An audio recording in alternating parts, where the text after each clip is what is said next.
চরণে হই আমি লাগিতে পারি আমায় আশীর্বাদ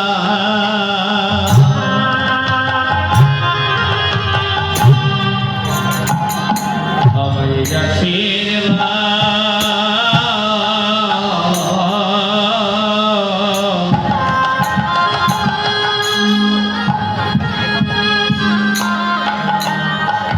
আমায় করো স্বামী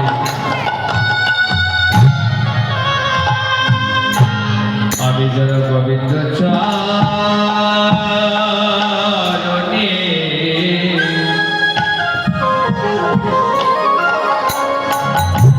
হরি লাগিতে পারি ওই বুঝনা আরে জমিদারি ছেড়ে চলে গেলে আরে বৃন্দাবনে তেমনি ভাবে যেদিন আমার গৌরকে ভালোবাসে সকলে বিষয় বাসনা ছেড়ে চলে যায়। গ্রন্থগুলি দেখবে যেজন আমার ভগবানকে লাভ করেছে সুখের মধ্যে দিয়ে কখনো ভগবান পাওয়া যায় না। ভগবানকে পেতে গেলে কষ্টের মধ্যে দিয়ে পাওয়া যায়, আর কষ্টের মধ্যে না থাকলে আমার ভগবানকে প্রিয় লাগে না। ভগবানকে ভালোবাসলে ভগবান সেই ভক্তকে দুঃখ জ্বালা যন্ত্রণা কষ্ট দেয়।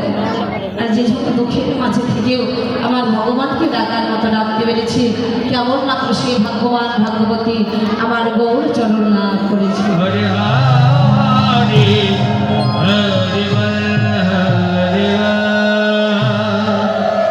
সুখের মধ্যে দিয়ে কখনো ভগবান পাওয়া যায় না। যে জন্য এই গৌর প্রেমে ডুবে গেছে, যে জন্য এই নামের মধ্যে ডুবে গেছে, কেবলমাত্র জানে যে গৌরকে ভালোবেসে কি সুখ পাওয়া যায়, এই নামকে ভালোবেসে কি সুখ পাওয়া যায়। বিষয় বাসনের মধ্যে কোনো সুখ নেই না।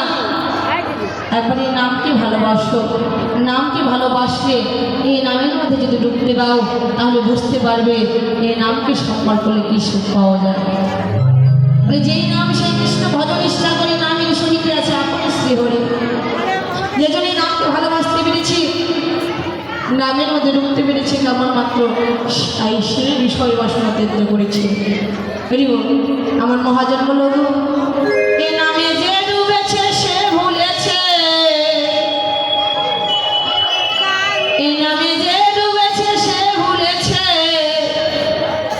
অন্যের বোঝা হলো দায় হলো দায়।